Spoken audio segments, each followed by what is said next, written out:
और बात करेंगे उत्तरकाशी की, जहां पर स्याना चट्टी झील का जलस्तर घट गया। प्रशासन की सक्रियता से स्थिति सुधरी है।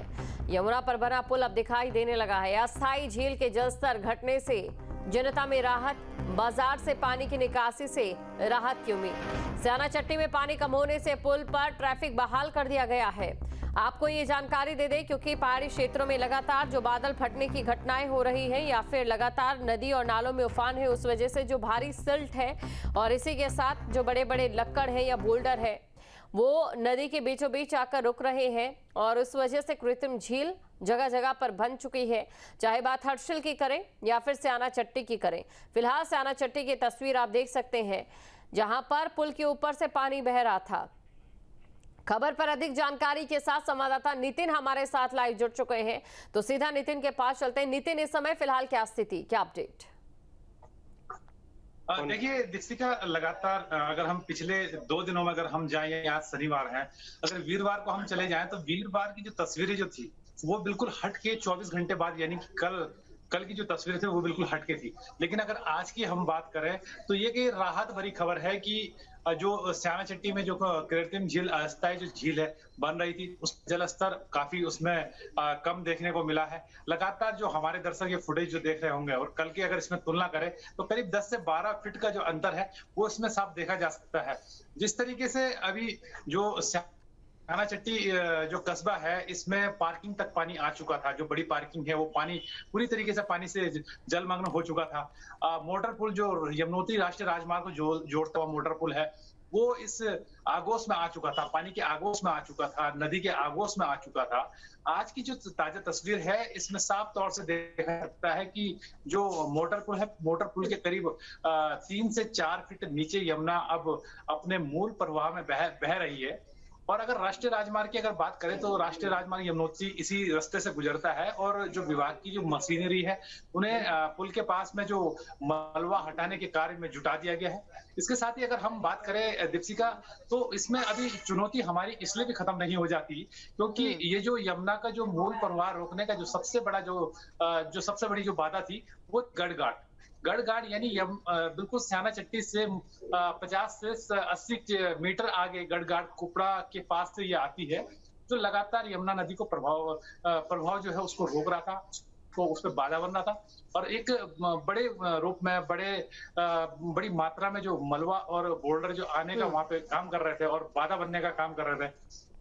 किसी तरीके से कल जिस तरीके से जिला प्रशासन या फिर यहाँ से जुड़े हुए जो तमाम जो विभाग के जो अधिकारी हैं, कर्मचारी हैं, तमाम जो टीमें हैं जो यहाँ पे पहुंची थी, तो आपने ये भी देखा होगा कि कल जो दो फेज में यानी कि ये यहाँ पे ब्लास्टिंग का कार्य भी किया गया। पहले फेज में 5 छोटे ब्लास्टिंग किए गए, इसके बाद दूसरे फेज में 3 ब्लास्टिंग भी यहाँ पे की गई। नतीजन इसका कोई ज्यादा असर इसमें नहीं हमें देखने को मिला, महज 1 फीट तक पानी इसमें घटा। लेकिन इसमें आज की अगर हम बात करें तो राहत भरी खबर इसलिए भी हो जाती है, हालांकि कुदरत जरूर डराता है और ये कुदरत का करिश्मा ही कहा जा सकता है कि कल तक मौसम साफ रहने के बाद जब देर रात को मौसम खराब होता है, करीब 12 से 1 बजे के करीब यमुनोत्री क्षेत्र और जानकी क्षेत्र में तेज बारिश होनी शुरू हो जाती है।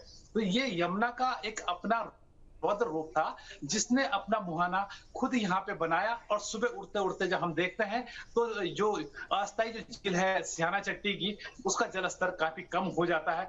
और ये एक गनीमत वाली बात है कि अपना मुहाना यमुना ने तय कर दिया है। इसके आगे का जो क्षेत्र है यानी कि यमुना तट में जो रहने वाले जो लोग हैं या फिर इसके अतिरिक्त खेत खलियान या होटल्स जो हैं, उनको कोई क्षति इसमें नहीं पहुंची है, जो हमारे पास जो सूचनाएं इसमें है। तो ये एक गनीमत वाली बात है। और जो झील का जलस्तर घटा है वो एक राहत भरी खबर है, लेकिन चुनौती आगे भी है क्योंकि गढ़घाट सबसे बड़ी बाधा बन जाती है। बिल्कुल नितिन, तो चुनौतियां अभी बाकी रहने वाली है और इन्हीं चुनौतियों पर एक कदम आगे बढ़ते हुए और विस्तार से हम चर्चा करते हैं। और अब लगता है कि शायद वो समय आ गया है जब भौगोलिक परिस्थितियों को हम समझे, मौसम में हो रहे बदलावों को गौर करें, क्योंकि पिछले साल की बात करें 365 में से 324 दिन अति मौसम के रहे हैं, यानी कि बारिश में ज्यादा बारिश हुई है मॉनसून में, और वहीं सर्दी में ज्यादा सर्दी पड़ी है, गर्मी में ज्यादा गर्मी हुई है, जिससे कई प्राकृतिक आपदाएं हमें देखने को मिली। वक्त आ चुका है कि मैनिफेस्टो में लॉलीपॉप से ज्यादा हमारी पर्यावरण और भूगोलीय चिंताएं शामिल हों। चुनौतियां अभी बाकी रहने वाली है और इन्हीं चुनौतियों पर एक कदम आगे बढ़ते हुए और विस्तार से हम चर्चा करते हैं। और अब लगता है कि शायद वो समय आ गया है जब भौगोलिक परिस्थितियों को हम समझें, मौसम में हो रहे बदलावों को गौर करें, क्योंकि पिछले साल की बात करें 365 में से 324 दिन अति मौसम के रहे हैं, यानी कि बारिश में ज्यादा बारिश हुई है मानसून में, और वहीं सर्दी में ज्यादा सर्दी पड़ी है, गर्मी में ज्यादा गर्मी हुई है, जिससे कई प्राकृतिक आपदाएं हमें देखने को मिली। वक्त आ चुका है कि मैनिफेस्टो में लॉलीपॉप से ज्यादा हमारी पर्यावरण और भूगोलीय चिंताएं शामिल हों। बिल्कुल लगातार जो हमारे उत्तराखंड से जो पर्यावरणविद है या फिर जो प्रेमी है, प्रकृति जो प्रेमी है, वो लगातार इसी बात को करते आ रहे थे कि हम किसी तरीके से जो पहाड़ का जो पर्यावरण है उसको किस तरीके से बचाएं, क्योंकि एक तरफ विकास है, दूसरी तरफ विनाश है। विकास का वो दौर है जब हम सड़कों की स्थितियां देखते हैं, एक लेन से दो लेन, दो लेन से तीन लेन, ये तमाम ऐसी स्थितियां हो जाती है, गांव गांव तक सड़कें पहुंच जाती है। ये एक विकास का रूप इसमें देखने को हमें मिलता है। लेकिन इसी विकास के पीछे जब हम ब्लास्टिंग के माध्यम से सड़कों को बनाने की कोशिश करते हैं या फिर जो पेड़, बड़े बड़े जो पेड़ हैं उनको काटने की कोशिश की जाती है, लगातार एनजीटी का और इसमें ऑब्जेक्शन करना, यानी कि लगातार एनजीटी भी इसमें जो देख रेख जो करती है वो लगातार इसमें अपना कहीं ना कहीं एक नोटिस के माध्यम से या फिर अन्य जो कार्रवाई है उसके माध्यम से भी जगाने की कोशिश करते हैं। लेकिन विनाश की जो स्थिति है वो हकीकत में हमको बरसात के मौसम में देखने को मिलती है, जो हम पिछले 2 महीने से लगातार हम देख रहे हैं। उत्तरकाशी जिले की बात करें तो मुझे लगता है कि शायद उत्तराखंड में सबसे प्रभावित जो जिला है वो उत्तरकाशी जिला है। उत्तरकाशी एक दुर्गम क्षेत्र भी है और सुदूरवर्ती जिला भी है, यहाँ पे सीमांत जिला ये है। तो मुझे लगता है कि शायद उत्तराखंड में सबसे प्रभावित जो जिला है वो उत्तरकाशी जिला है। उत्तरकाशी एक दुर्गम क्षेत्र भी है और सुदूरवर्ती जिला भी है, यहाँ पे सीमांत जिला ये है। यहाँ पे अगर हम देखें तो